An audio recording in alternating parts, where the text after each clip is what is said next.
are you too hard on your athlete? If you are, now's the time to look it in the face and start making some changes. But if you aren't and you're like, am I? Today's going to hopefully be an eye-opening conversation for you, to see if maybe you're doing the things that are right, the things that, obviously when it comes to parenting and coaching, there's no right and wrong. I mean, in a way there is, but there's also some things that some people just do differently. I will tell you, growing up, my dad was very hard on me. Some people would say he was too hard on me. He would probably even say he was too hard on me, but that's the part of being the firstborn. He didn't know any better. Okay. So I think if you're in those shoes right now, you may not know better, but today I'm going to be talking about, maybe if you are hard on your athlete, how your athlete perceives it, how you can show up best for her. And I know that if you're here, you're eager to learn those things. One thing that's a telltale sign if you are too hard on your athlete is if she's constantly saying what she's doing wrong, or she's constantly saying that she's a failure or that she's failed in any sort of way, shape, or form. And honestly, this is something that I see a lot. This is a lot of, as a coach, a lot of times I work with athletes who are constantly saying things like, ooh, that was a really bad swing, or ooh, I should have done this and I didn't.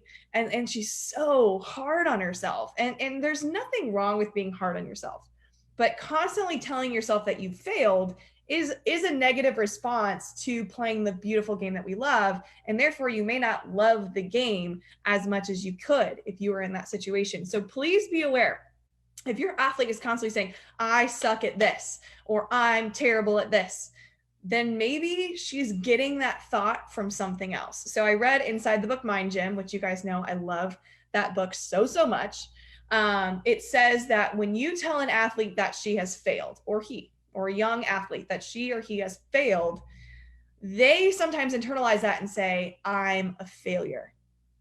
And that's how athletes think. If this is you and you're an athlete or you're a parent and you're like, oh my gosh, there's a light bulb going off in your head, please give me a yes, that's me, or a yes, I understand what you're saying. Just give me in the comments, yes, if you understand, if that makes sense to you.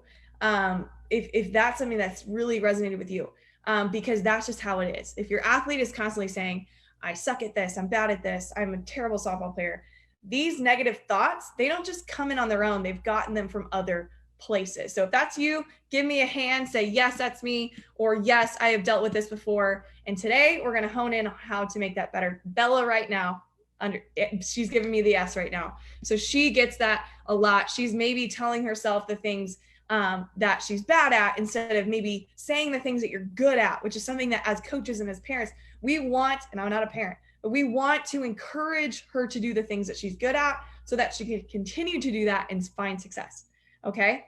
And here's the deal. Obviously, we're not always succeeding in this game. Like, we know that a great batting average, I love to talk hitting, is, hitting 3 balls out of 10 for hits, right? Like, that's a great batting average. But here's the deal.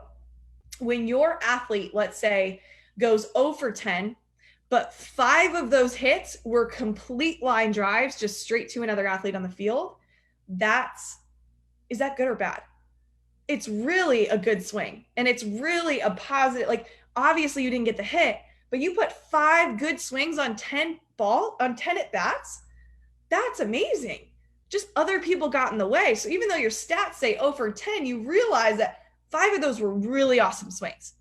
So you're basically hitting 500 when it comes to quality at bats. And that's where I think athletes, they get so negative, is because, maybe their parents or coaches are focused too much on the result, that they don't actually applaud the athlete for making great contact. The best coaches I have ever seen, the best coaches I have ever worked with, were constantly saying, that was great contact. Even if I got out, or that was a great line drive to the center fielder, even though she caught the ball. That's where great coaches and great parents can be encouragers, rather than like, oh, my daughter didn't get a hit, her stats are lower. I hope this is resonating. And if this is resonating and you're like, wow, I need to kind of look at that a little bit differently, give me a hand, give me like a hand raise so I can kind of see where you guys are with that. So another thing that I wanted to talk about is, obviously, if she's calling herself a failure, maybe it's because parents or coaches are telling their athlete that, without getting a hit, or without, getting an RBI or something, that she failed. Now, here's the deal. Yes, we wanted her to get the RBI. We wanted her to get the hit. But if she did something great, like let's say she swung so well at a pitch and completely missed, like it was maybe a bad pitch and you had such a good swing on the ball. Are we saying, oh my gosh, that was terrible attempt? Or, hey, better pitch next time? There are things that we can say as coaches and parents to help athletes realize what they want instead of avoid and try not to do the things that they're screwing up on. We need to be encouragers rather than discouragers. Like straight up. That's our job as coaches, that's our job as parents. We have to be encouragers. So like I said, if she swings at a bad pitch, the best thing she could do as an athlete is laugh it off and say, all right, I'm not swinging at that rise ball again. I'm going to focus low. Like that's changing the mindset to something negative to something positive. So realizing that how she thinks is likely how you speak to her. So if you speak to her and say, that was a terrible swing on a terrible pitch, what were you thinking? She is now afraid to swing the bat again.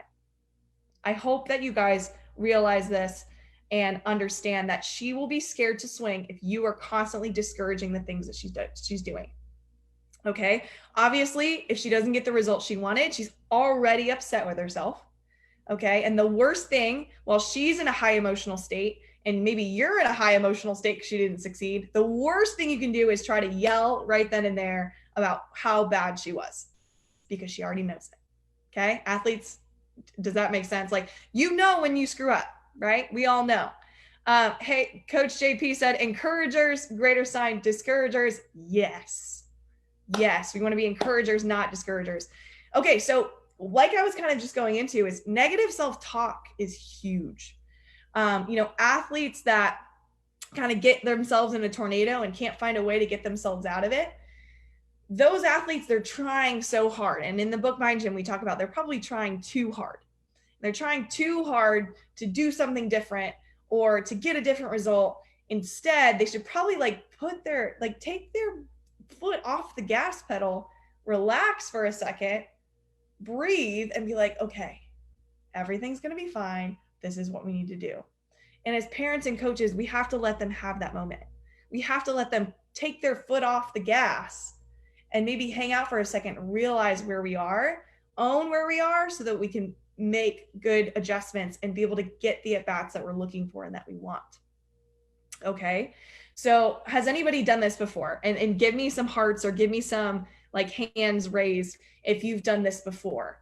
If you have, failed over and over and over, and you're just like spiraling, strikeout after strikeout after strikeout after strikeout, and you think that the solution right then is to go hit more balls, because clearly it's a mechanical issue. Like if I keep striking out, it's clearly mechanical. I need to just go hit more balls. I need to hit 500 balls tonight after my game, so I can show up better the next day. If you've ever done that before, raise your hand.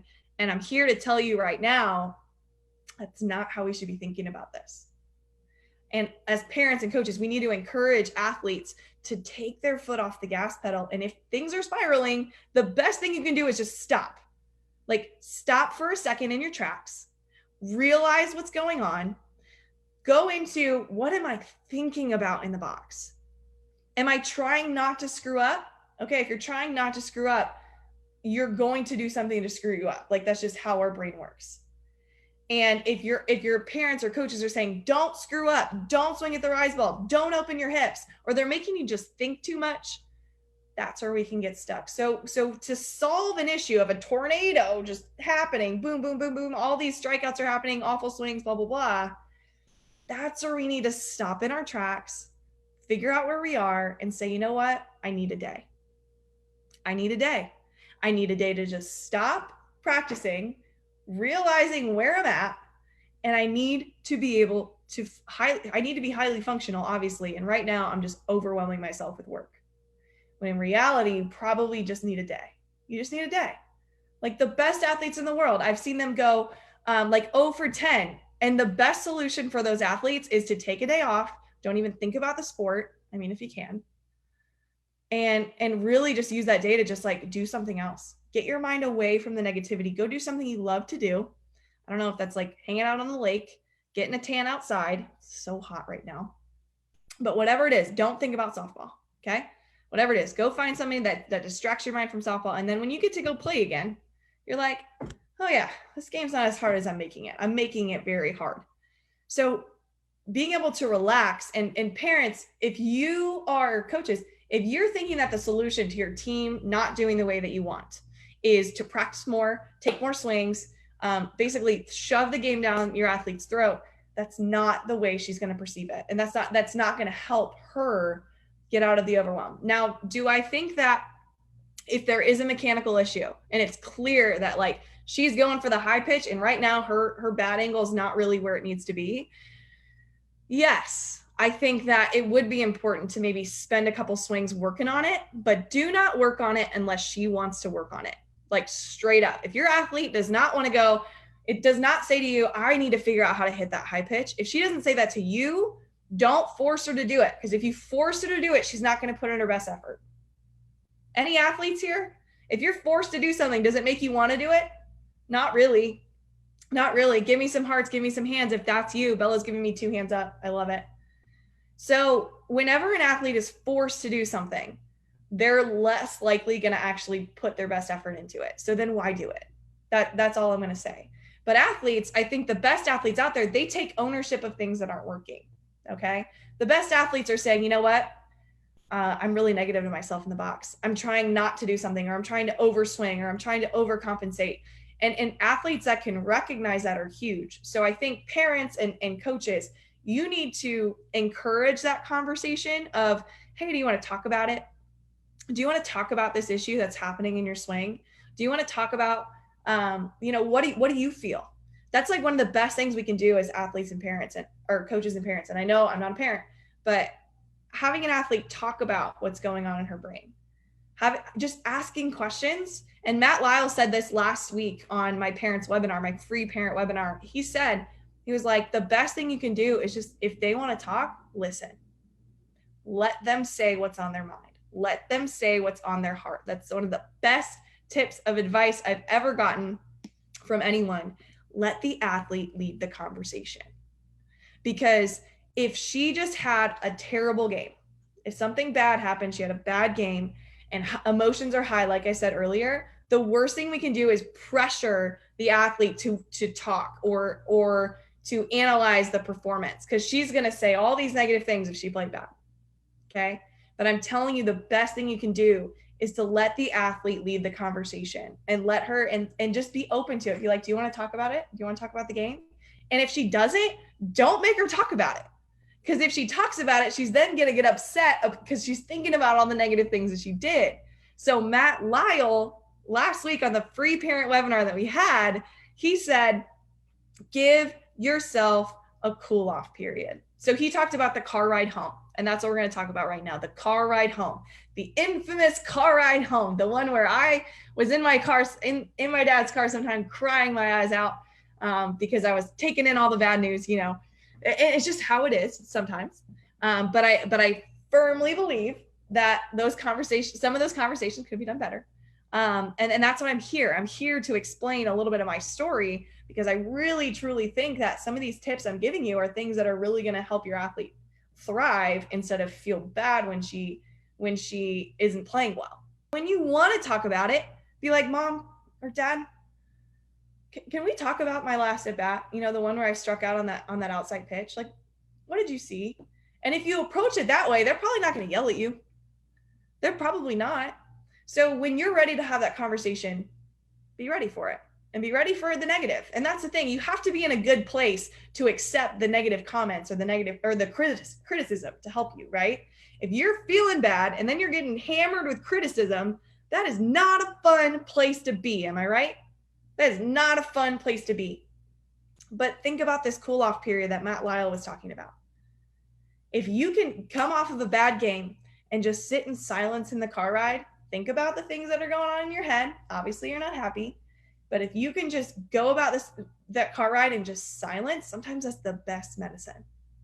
The best medicine is silence. And it's called a cool off period because you're able to take your high emotions, the ones that aren't feeling great, and cool down and then get to a place where you're like, everything's going to be okay. And that just takes time. So sometimes the best thing you can do in the car is to not say anything at all because the emotions are too high. Okay. So give yourself a cool off period. I mean, I've thought of this, like maybe it's 24 hours. Maybe it's 24 hours after the thing happened, you finally talk about it. I think that's plenty of time to be able to simmer down and kind of think about, okay, what was it? What was it that maybe didn't go right? Maybe it's 2 hours. Maybe it's, hey, let's go grab some ice cream, or hey, let's go grab a meal. We're not going to talk softball at all. And then if you want to talk about it, I'm ready. Parents, the best thing you can do is tell your athletes, I'm ready to talk about it if you're ready to talk about it. That's the best thing that you can do, because your athlete will open up to you more if you say, hey, I'm ready to listen if you want to talk about it. And you don't pinpoint all the negatives. You just say, I'm ready to listen. What is it that you want to get better at? And if parents can have the open mind of, I'm going to let her talk or him talk first, and I'm going to absorb how they're thinking, absorb how they're feeling. Sometimes simply asking them questions about how they're feeling is the best way to get an athlete to open up to you. And the way for an athlete to go about, that conversation, if she or he has the freedom to just say what's on her mind, say what's on its mind, you'll be surprised with how much they come out and how much they are willing to give you information wise. Being able to take off your coach's hat, sometimes is really, really hard. But it's necessary. It's necessary to be able to get athletes to really open up and be willing to make adjustments. And that's the whole thing. It's like, when things don't go right, clearly there's a problem, but it's hard to find the problem when everybody's high emotions, yelling at each other, blah, blah, blah. But if you take some time to strictly just think and to not talk about it, you can likely come up with, okay, this might be the reason why it didn't work. And you can have a conversation like this instead of a yelling conversation where someone has to win. Nobody has to win. When you both win is when we all win. So the car ride home, ask them when they're ready to talk about it, and they'll likely open up to you. So I really, really like that approach. And that could be for coaches and parents. It's, if the emotions are too high, maybe the best thing is don't say a thing. So this was actually a quote that Matt Lyle had on his website, and I looked it up before he met with all of my parents last week, and it said, anyone can trust the process, but champions love the process. I'm gonna say it again. And this is by Matt Lyle. Anyone can trust the process, but champions love the process. And I will tell you right now that as an athlete, there were times where I did not love softball. There were times where I was like, softball is terrible. I don't want to play anymore. Like these are things that I thought about in my brain, and I went on to play professional softball. So you're hearing it live straight from my mouth. There were days where I hated the game of softball. And that championship mindset was not even close to where it could have been in that moment. And it was simply because I was not coached in the way that made me love it. And when it came down to it, I was at a point in college where I had a coach that was very, very, very, very hard on us. And failure, I was scared to fail. And, that fear came from a coach saying, if you fail, you will likely sit on the bench. Or if you do not do well with your swing, I'm going to have you slap. So constantly I was being told, if you don't do this, you then have to downplay and go here. And so I felt like I was limited. I felt like if I failed, I then had a punishment. And when athletes feel that way, if they feel like they're being punished for how they played, or, how they missed a ball through their legs, if they're being punished for it, they're going to be scared to fail. And guess what happens, guys? When athletes are scared to fail, failures just keep repeating themselves. It's like an athlete in this situation. If a ball goes through my legs and somebody's yelling at me like, why did you let that go through your legs? What on earth were you thinking? If that's something that somebody is telling me, I don't want the next ball. I don't want it. I'm sitting here like, do not give me the next ball. This is going to suck. I don't want it to go through my legs again. What am I putting into my brain? Negative self-talk, right? And it didn't start with me. Like, sure, it started with the bat, and the ball going through my leg. Sure, maybe I did make a mistake, but like the negative self-talk did not come from me. It came from over there. And if you're hearing as an athlete negative self-talk from parents or coaches, that's where we start feeling negative. I'm starting to get hearts on Instagram. So I feel like people are really absorbing this conversation. So I'm speaking from how an athlete thinks here. Okay. And I'm being very open and honest, and this is how I always am. And I'm not trying to tell coaches or parents, you guys are doing this wrong. That's not what I'm trying to tell you. But I know that coaches and parents are in it for the reason to see their athletes succeed. And in order to do that, these are the types of things you have to think about. And if you want her to thrive as much as I know you do, I know you want her to thrive, you have to be able to take these thoughts and take these action steps to make that happen. So, for example, let's say a ball goes through your athlete's legs. Let's say you're a parent. Ball goes through your athlete's legs. She makes a really bad mistake. And you just sit there and you kind of like go like this at her. It's okay. Get the next one. Get the next one. Next one's yours. Be ready for the next one. If you say that, she's now going to be like, okay, I'm going to get ready for the next one. No punishment, right? No punishment in that situation. And then she's ready for the next pitch. The next pitch is probably more important than the one that just happened, right? Because now there's a runner on base. But that gets your athlete in the right headspace. So the best thing you can do, ball goes through her legs, is say, hey, get the next one. Be ready for the next one. You got this. It's coming to you. She gets herself ready. And that's what you want. You want to tell her to be ready for the next pitch, not to punish her for the ball going through your legs, because athletes at the Olympian level let balls go through their legs. And watch what their coaches do.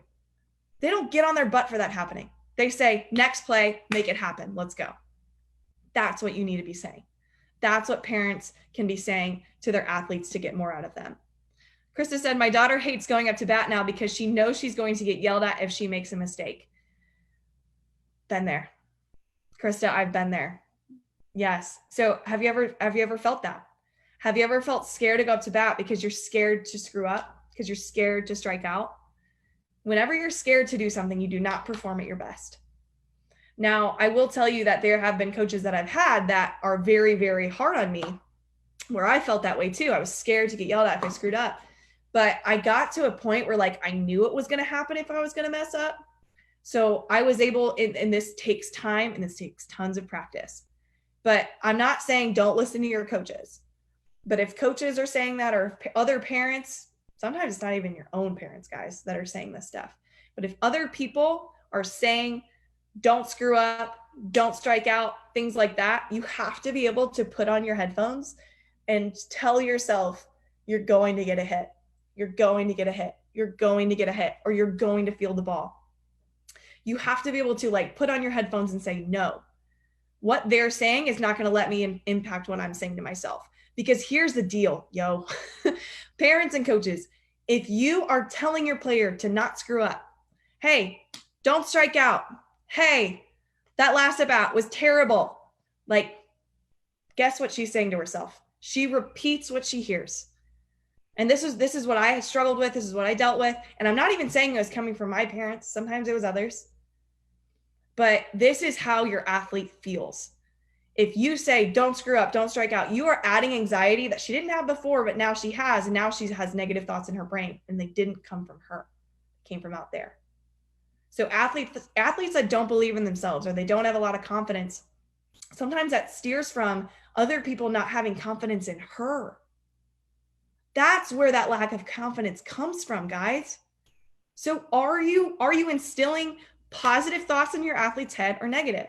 Her confidence depends on you having the confidence in her to succeed. That's what it takes. So if you just think about what you're saying to your kid, don't swing at the high ones. Negative statement. The word don't is in there. Instead, look low, hit the low one hard, hit a line drive, whatever it is. Because what you think is how you act. If you think about, I'm going to line drive it up the middle, that's likely what your thoughts are going to be about. You can do whatever it takes to do that. And I've said this before, but if you're trying not to swing at the rise ball and you're like, don't swing at the rise ball, don't swing at the rise ball, it's a negative statement. The word don't was in it. It's a negative statement. Okay. How do we change that to positive? Focus low, line drive. Put those thoughts in your athlete's head, and she will likely be more positive. Whenever I work with athletes, if an athlete says can't or don't, I stop her at her tracks and I say, yes, you can. And what's the opposite of that statement? So if she says, I can't hit the outside pitch, I've heard this millions of times. I can't hit it. Okay, well, if you say you can't hit the outside pitch, who told you that, first of all? Somebody may have said you can't hit it. Maybe it was a parent, maybe it was a coach, maybe it was somebody saying, you can't hit the outside. Then she starts to say it. So here's the deal. First thing you can say is, yes, you can. And this is how we're going to make that happen. You can't hit the outside pitch. That's got to be your focus when you do want to practice on it. So if you are like, I can't hit the outside pitch, have you ever said that to yourself? First of all, tell yourself, okay, yes, you can. We just need to figure out ways to make that happen. If you look at it from that approach, that's where the positivity starts. And that's how you get better at hitting the outside pitch.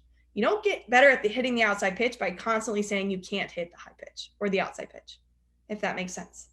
So figure out a way to say, to transfer that's not the word I wanted, transfer the can't mentality or don't mentality to the can and will mentality. So I hope you guys can see the difference. Think about the opposite, and that's likely how you're going to work on it. So if you're not good at swinging at the outside pitch or hitting the outside pitch yet, which you can admit that to yourself, you now know what you should be working on at home. You now know how you can approach that better. So like I said here, anyone can trust the process, but champions love the process. Champions love the process of knowing when they're not good at something and saying, I'm going to work hard to make sure that doesn't happen again. Champion's mindset of, I can't hit the outside pitch, that's not a champion's mindset. That's the, I'm not very good at it, but I'm going to work hard to try to figure out how to hit it well. Champions love that because they love the fact that if they start working on the outside pitch, they're all of a sudden crushing it and doing so well with it. And that's what we want our athletes to do. They got to love the process. And honestly, if people around them, parents, coaches, whoever, is constantly feeding negativity into them and it's really just tearing them, ripping them down, like their confidence is just like gone. Are they around the right people? Are they around the right people? Because here's the deal. If too many people are saying negative things to you and not enough people are saying positive things to you, you will likely mostly be full of negative thoughts. And negative thoughts gets us nowhere as an athlete. So who is your athlete surrounded by? Is she surrounded by coaches that encourage her? Is she surrounded by teammates that encourage her? You can't really manage all teammates. Some teammates are negative. But if you have more positive people, more people to encourage your athlete than people that are discouraging, that's where you want to be. Okay? And as parents and coaches of athletes, you want to be the encourager. You want to be the one telling your athletes that they can do this and doing whatever it takes to help them do that. That's what the best coaches and the best parents do. So that's what today's all been about. And there have been so many comments. Leave me some of the comments here that you may have. I love seeing these things. Tony, I make them rephrase, I can't, to I currently struggle at. That's good. That's good. That's taking a negative statement into I struggle at this, but this is my game plan to make it better. That's how we can get better. Bella said, I'm always very hard on myself when I miss my spot. And if I do, my coaches get, a lot of comments, which is a good thing. My coaches get very upset, but this is helping me rethink how I talk to myself on the mound. Yes, that's so good. That's so good. So here's the deal. The best athletes can take the criticism. The best athletes can take the negativity and change it into something positive. So if a coach is saying, don't miss your spot, something that you can say, Bella, is I'm going to put the ball right here. Like that's the only thing that you're thinking of. I'm going to put the ball right here. I'm going to put the ball right here. So every time somebody says something negative, that's your positive statement to say to yourself, even if you have to say it out loud. Some people might think you're crazy, but it's okay. That's what you can do instead of letting people say, don't miss your spot. Say, I'm going to crush this spot. I'm going to hit it right there. And if you miss it, same thing. I'm going to crush it. I'm going to hit it right here. That's like saying, don't let the ball go through your legs. No athlete wants to miss their spot or let the ball go through their legs. But if you say don't let it go through their legs, they only think about how that might happen again and they get scared. But the best thing that you can say is be ready for the next one. Let's go. So sometimes the best things as parents and coaches that you can say is, I'm really proud of you. Even if you guys lost, even if it was terrible, because no matter what, you're always proud of your daughter or your son. I know that. But as a parent or an athlete or a coach, sometimes the best thing that you can say is, I'm proud of you. Sometimes we don't tell them that enough. And when you see them do something good, here's what I'm going to end with. When you see them doing well, you need to be the first one to tell them that they're crushing it. You do. Because if you don't tell them that you're proud of them or that you're like, wow, that was amazing, they're not going to feel that love that they truly deserve because they did so well. And you can't just love them when they're doing well and not love them when they're not. You always love them. We know that.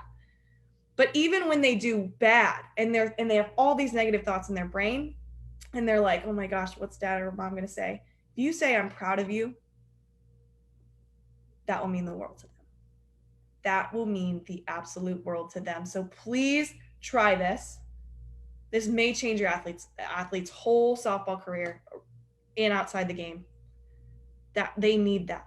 They need to be told that they are amazing and they are doing their best, because sometimes they don't feel like they are.